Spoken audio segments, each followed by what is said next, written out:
Hari ini saya telah merasmikan National Acute Myokardial Infarction Course yang ke-11 ataupun NAMIC bagi tahun 2021. Saya ucapkan tahniah kepada Hospital Sidang, Jabatan Kardiologi yang telah menganjurkan persidangan ini. Dan kita melihat prestasi Hospital Sidang, terutamanya Jabatan Kardiologi, sangat cemerlang sewaktu pandemik ini, di mana mereka tidak pun menangguhkan satu kes.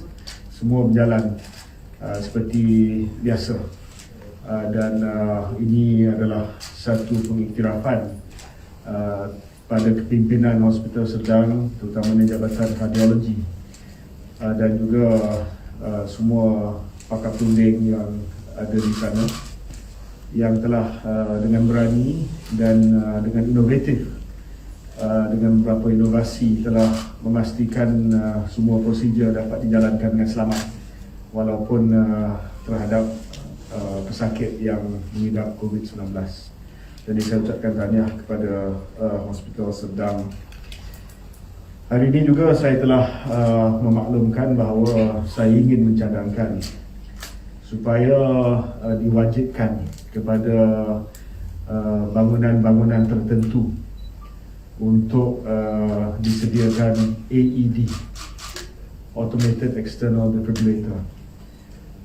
Ada negara-negara yang mewajibkan bangunan-bangunan tertentu, contoh bangunan yang ada saiz yang besar, ataupun bangunan-bangunan yang ada institusi pendidikan, ataupun ada bangunan-bangunan kerajaan, ataupun bangunan-bangunan pejabat yang besar, diwajibkan untuk ada AED.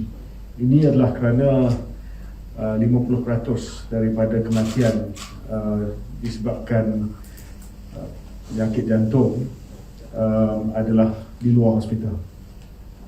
Bukan semua dapat diselamatkan dengan adanya AED, tetapi sebahagian dapat diselamatkan sekiranya ada kemudahan ataupun alat tersebut. Dan ini adalah pendekatan whole of society, di mana di samping kita terus melabur dan juga memberi peruntukan yang secukupnya dan penjawatan yang secukupnya kepada jabatan-jabatan kardiologi kita, tetapi kita kena melibatkan semua masyarakat, whole of society, dalam kita menurunkan kematian disebabkan penyakit jantung yang merupakan antara top killer di Malaysia masih. Dan ini adalah juga sebahagian daripada agenda National Malaysia Sihat, untuk kita mengamalkan gaya hidup yang lebih sihat, untuk kita sentiasa menjaga makanan, cukup rehat, dan juga pergi untuk mendapat health screening secara regularly, ya, untuk kita ambil pemilikan terhadap kesihatan kita. Hanya dengan pendekatan ini dan juga of course state of the art cardiology services akan kita dapat menurunkan kadar kematian dan juga insiden penyakit jantung di Malaysia, yang menjadi seperti mana yang saya sebutkan tadi antara penyebab kematian yang terutama di Malaysia. Okey, ada apa-apa soalan? What is the timeline for it? When do you see it becoming a rule, like fixed? Well, I announced today that I'll push for it, so that means that I'll have to discuss with the relevant ministries. These are building bylaws which exist under local governments, so I have to discuss with state governments, with local governments, KPKT, even make it a condition for government buildings to have AEDs. The price of AEDs is coming down now, and of course if you're building a building which costs 100 million ringgit or whatever, don't tell me you can't afford an AED. But it must be displayed properly, accessible, and most importantly, I was talking about this with guys from with the St. John's Ambulance and the Red Crescent. We have to teach as many Malaysians as possible to be first responders.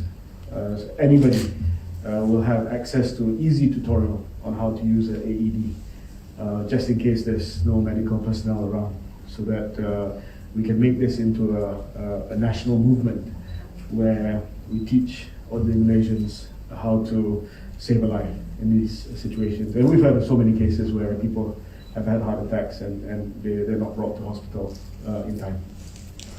So is it soon likely, or by next year do you see it coming to fruition? I don't know how soon it can be. I don't know if people will listen to me, but I'll try my best. Okay? But I'll make it a priority, for sure. I'll bring a note to cabinet soon. Boleh? Jadi penerima Sinovac perlu penggalak untuk kena umrah. So dia kata yang booster kan barisan harapan dia. Jadi kan kita kena dah masuk ambil booster lebih awal. Ya, jadi untuk mereka yang nak pergi umrah ataupun ada syarat-syarat daripada negara-negara luar untuk mereka menerima sejenis vaksin dan bukan vaksin yang telah pun mereka menerima, mereka boleh mohon kepada Kementerian Kesihatan. Kita akan buat permohonan itu dalam MySejahtera dan mereka mungkin dalam bulan ini kita akan buka kemudahan booster untuk mereka yang terpaksa ambil disebabkan syarat daripada negara lain. Tapi pada masa yang sama, saya pun macam contoh United Kingdom, mereka membenarkan rakyat Malaysia yang diberikan Pfizer dan AstraZeneca masuk tanpa kuarantin. So rather than having to revaccinate Malaysians who want to go to the UK without quarantine, saya sedang berusaha dengan negara-negara tersebut untuk tidak ada diskriminasi vaksin. So treat all the vaccines, at least those which have been listed for emergency use under WHO, as the same. So macam UK, they are considering our request. Hopefully dia akan setuju lah, dan sama juga dengan Arab Saudi. I'll tell you why, because many Muslim countries use Sinovac. Indonesia, Pakistan, Turkey. So dia nak pergi umrah. Perkara ni perlu difahami oleh pemerintah Arab Saudi. But in any case, we will give the booster dose. But the easier and better solution is no discrimination as far as vaccines is concerned. Okay? Wadi akan dengan question. Yes. Berkenaan dengan booster, kita nak menjangkakan menjelang hujung tahun ini berapa ramai penerima booster? Oh. Sorry, it's very technical. I'm chairing the first booster task force meeting next week. Can I answer it after I chair the meeting? Yeah, thank you. Wadi, do you have the numbers of like this non-citizens who have been vaccinated and the breakdowns? Of the 24.7 million people who have received at least one dose of the vaccine in Malaysia, 3,06,987 are foreigners, warga negara asing. Of these, based on our records, at least 200,000 are undocumented.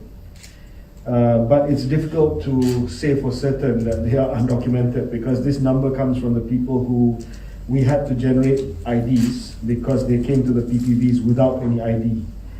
However, many more were vaccinated using potentially expired passports, worker IDs and so on. And that one, we're not sure whether the passport was expired. We just ask for the passport number, right? And then we come and we show, we don't check whether it's expired or not. But at least 200,000 we have to generate IDs because they didn't have any documents. So that's a ballpark figure right now of how many undocumented people we've done. Do you have any specific targets for this by year end? Well, it's very difficult to target because we don't even know what the denominator is. As you know, DOSM says that there's about 3 million foreign residents under DOSM statistic, Department of Statistics, Malaysia. So if you take DOSM figure 3 million and we vaccinated 3.3 million plus, that means we've basically done the foreigners that are under DOSM. But as you know, we suspect that there are more foreigners than is reflected in the dorsum figure. And we have no idea of knowing what the denominator is. So as far as the dorsum figure is concerned, we are 100%. But we will continue to encourage foreigners, especially undocumented foreigners, to come forward and to receive their vaccines. The vaccinations centers may have been closed, but we are still vaccinating people at Ministry of Health facilities and also at GPs after this. So we encourage them to come forward, and I encourage employers, especially employers, if you have undocumented workers or workers who have their work pass has lapsed, please get them vaccinated, because workplace infections are still a problem, and we feel that vaccinating workers is an important strategy in ensuring that the workplace clusters and workplace transmission is curbed. Okay. Kita ada tak kebaran kalian untuk bergerak ke arah negara yang mewajibkan vaksin? Kita mungkin tidak akan melaksanakan satu federal mandate, iaitu mewajibkan di peringkat negara. Tetapi apa yang saya menggalakkan adalah sectoral mandates. Sebab itu, sebagai contoh, kita telah bincang panjang lebar sebab ada kebimbangan daripada ibu bapa yang nak hantar anak mereka ke sekolah, tapi ada masih lagi ramai guru yang tidak mahu divaksin. Sebab itu bila kita bincang, kita kata well, it cannot just be for the education sector, dia mestilah untuk public sector. So sekarang ini Ketua Pengarah Perkhidmatan Awam telah pun keluar berkeliling, mana pada November nanti adalah wajib untuk penjawat awam divaksinasi. Dan kita menggalakkan sectoral mandate ini kepada syarikat swasta. So companies should have a sectoral mandate, a company mandate as well. If you want to come back to the office, you have to be vaccinated. Dan pendekatan kita juga adalah to make, well, sorry to say lah, to make life very difficult for you if you're not vaccinated, because you choose not to be vaccinated. If you cannot be vaccinated on health grounds, that's fine. We'll give you my Sejahtera Digital Exemption e-certificate. But if you don't choose to vaccinate yourselves because you don't want to vaccinate yourself, then we will make life difficult for you, continue to make life difficult for you. You cannot dine in restaurants, cannot go into shopping centers. And I will be releasing the national testing strategy next week. We will also probably mandate you to go through weekly tests, saliva tests, that you have to pay for. Government doesn't pay for. So if you choose not to vaccinate yourself, then we will probably ask you to do regular tests that you pay for. So the message is go get vaccinated now. Okay? Dah lah. Saturday. Thank you.